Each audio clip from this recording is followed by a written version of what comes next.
we need this rain, but I think I can speak for a lot of people when I say I'm glad it did not happen last night. It would have been a very soggy Halloween for a lot of parents and kids and dogs. Dogs especially. Yeah. And it worked out where the Texas football game wasn't affected, right? See, I care about Halloween and you're worried about the football. So we have all of our bases covered. It's all of our bases covered, right? We had the fall temperatures, November starting nice and comfortable with those highs in the 60s. Look at this 12-hour loop.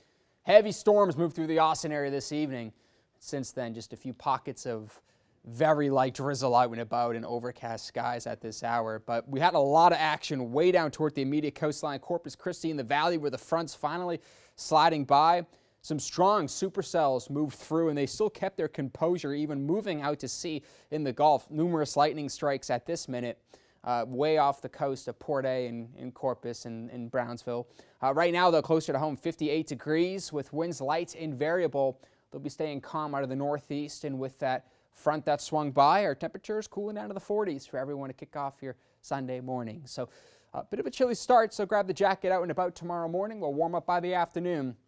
Another reminder to turn those clocks back. That sunrise, that's going to be tomorrow morning at 6:46 a.m. Sunset, that's going to be 5:42. I know there's a lot of mixed opinions about this, but we're getting closer to the holiday season. As we know, in that sunset time, we continue toward the later half of the day to lose that daylight as you work through the days of and weeks of November into December. High temperatures tomorrow, upper 70s, right where we should be. So a seasonable day today, tomorrow into the start of the work week, and then we'll see a bit of a warming trend by the middle half of it.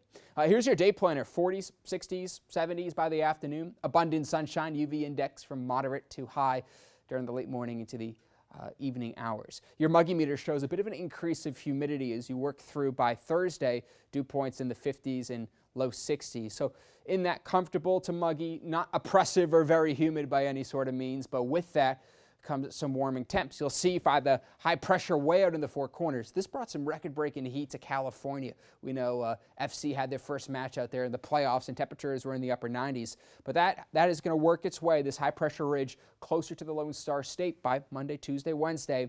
With that comes mid to upper 80s for highs. So I have 85 for Thursday and Friday, but 80s warmer than normal for the time being beyond Monday through next weekend. And with that, not a lot of rain chances because that high pressure is just going to completely dry us out. One of our medium range computer models, nothing through Tuesday, Wednesday, Thursday, not even a lot of clouds either. Winds will be out of the south, and with this dry trend that we will see, I'm nervous to see how this impacts the drought. So level 2 out of 4 for most of Travis County, further south and east toward Fayette. Abnormally dry out toward the hill country itself. So we'll have to see. That next update comes out on Thursday. But for the time being, until then, plenty of sunshine.